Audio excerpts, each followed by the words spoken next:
Shalom saudaraku, selamat hari Minggu dan selamat menikmati setiap perjumpaan dengan Tuhan pada hari ini.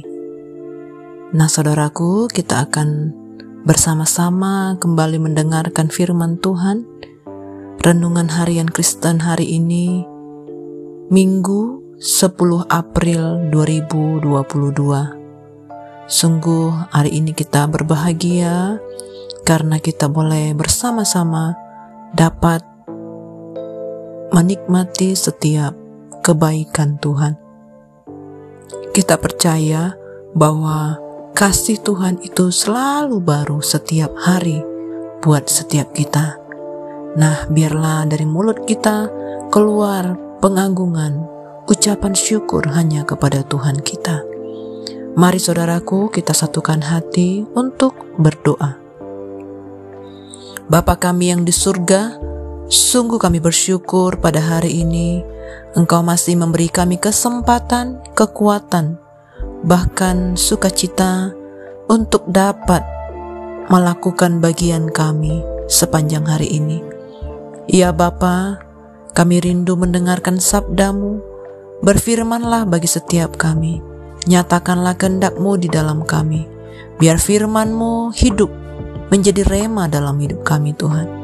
Kami percaya firman-Mu yang menuntun kami, membimbing kami, bahkan menegur kami dari setiap hal-hal yang tidak berkenan di hadapan Tuhan. Ini kami ya Bapa, penuhi kami. Hanya di dalam nama Tuhan Yesus kami berdoa dan kami mengucap syukur. Haleluya. Amin.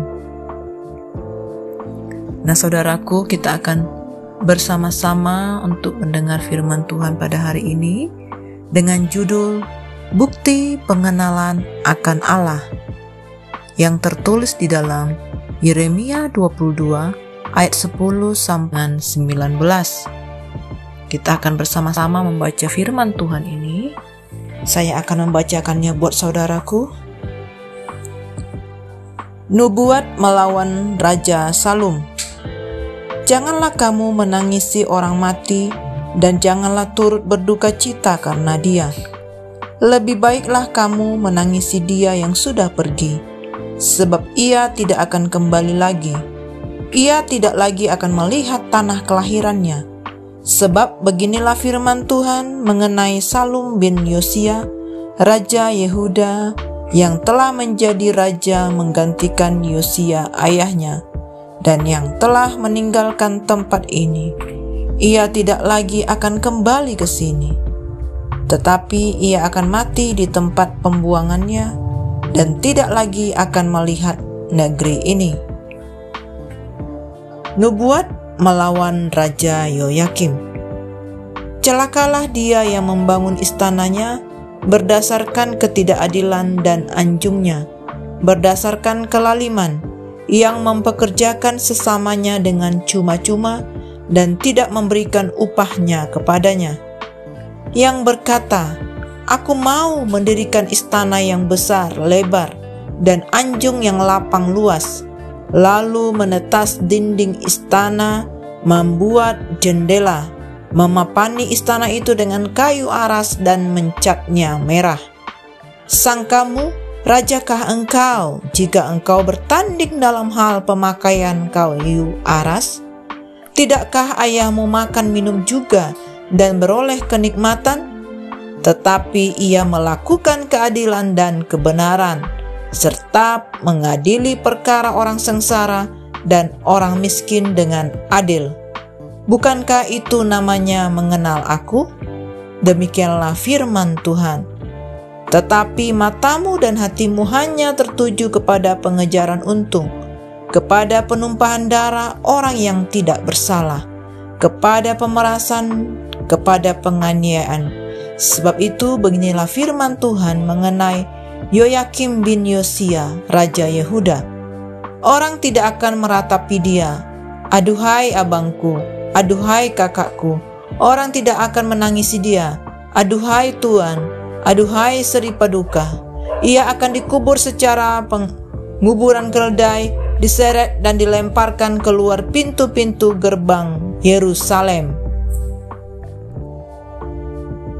Saudaraku, Allah membandingkan kehidupan saleh Raja Yosua dan anaknya Yoyakim. Yosua melakukan keadilan dan kebenaran serta memperhatikan rakyat miskin. Apa yang dilakukan oleh Yoyakim? Ia mengambil keuntungan atas penderitaan orang lain. Para buruh dan pekerjanya tidak diperlakukan sesuai dengan hukum kasih dan keadilan. Ia membangun istana di atas penderitaan rakyat. Fokus utama dalam kehidupannya adalah mengejar keuntungan bagi diri sendiri. Kehidupan Yosia adalah contoh kehidupan orang yang mengenal Allah, sedangkan kehidupan Yoyakim adalah contoh kehidupan seorang yang tidak mengenal Allah. Di dalam Perjanjian Lama, kata mengenal merupakan terjemahan dari kata Ibrani, yada, yang berarti mendapatkan pengetahuan, kemudian mengembangkan pemahaman berdasarkan pengetahuan itu, dan akhirnya meresponinya sesuai dengan kehendaknya. Kehidupan Yoyakim tidak memperlihatkan bahwa ia mengenal Allah. Ia tidak menjalankan keadilan dan tidak menjalankan apa yang menjadi tanggung jawabnya sebagai gembala bagi rakyatnya dengan baik. Karena itu, sama seperti Salum yang menuai apa yang telah ditabur dalam hidupnya, Yoyakim pun demikian. Pada akhirnya, hidupnya ia mengalami kematian yang sangat mengerikan dan dalam kehinaan yang luar biasa. Sebab sesungguhnya kematian seorang raja merupakan hari perkabungan nasional di mana seluruh rakyat akan meratapi dan menangisinya. Namun Yoyakim tidak akan mengalami itu semua, justru sebaliknya. Untuk kita renungkan, saudara, pengenalan kita kepada Allah tidak cukup dibuktikan hanya dengan berbagai aktivitas rohani yang kita lakukan seperti membaca Alkitab, berdoa, beribadah ke gereja, atau memberikan persembahan. Gaya hidup kita merupakan bukti yang paling konkret dan tidak dapat disangkal dari pengenalan kita akan Allah.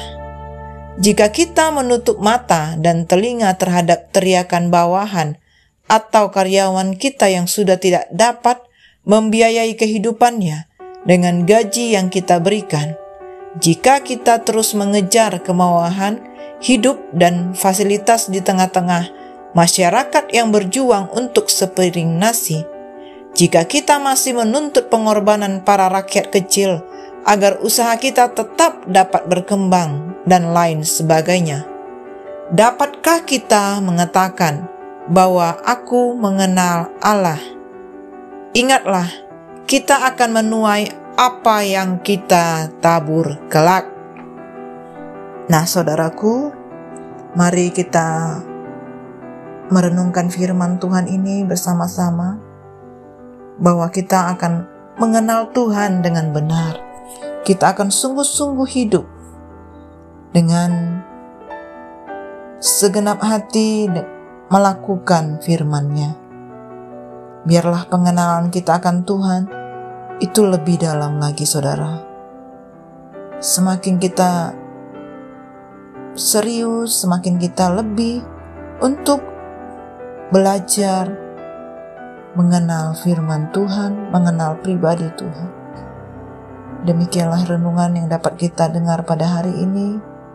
Biar kita belajar dari teladan hamba-hamba Tuhan, teladan dari nabi-nabi Tuhan. Khususnya kita memiliki teladan Kristus Yesus di dalam hidup kita. Mari kita satukan hati untuk berdoa. Bapa kami yang sungguh baik, kami sungguh bersyukur kepadamu ya Tuhan. Kami percaya Engkau Allah yang sungguh baik bagi kami. Engkau Bapa yang mengenal kami, dan kami rindu mengenal Engkau di dalam pribadi Yesus Kristus. Ajar kami Tuhan, untuk kami memiliki sikap respon yang benar terhadap firman-Mu. Roh Kudus mengurapi kami, Roh Kudus mengajar, Roh Kudus yang memberikan kami kesukaan untuk merenungkan firman. Terima kasih Bapa, kami bersyukur buat hari ini. Kami akan beribadah dengan sungguh-sungguh sepanjang hari ini. Pakai kami, urapi kami, layakkan kami. Kami percaya bahwa Tuhan yang selalu menopang kami. Terpujilah nama-Mu Tuhan. Hanya di dalam nama Tuhan Yesus kami berdoa. Amin. Semangat pagi dan semangat beribadah saudara-saudaraku. Tuhan Yesus memberkati.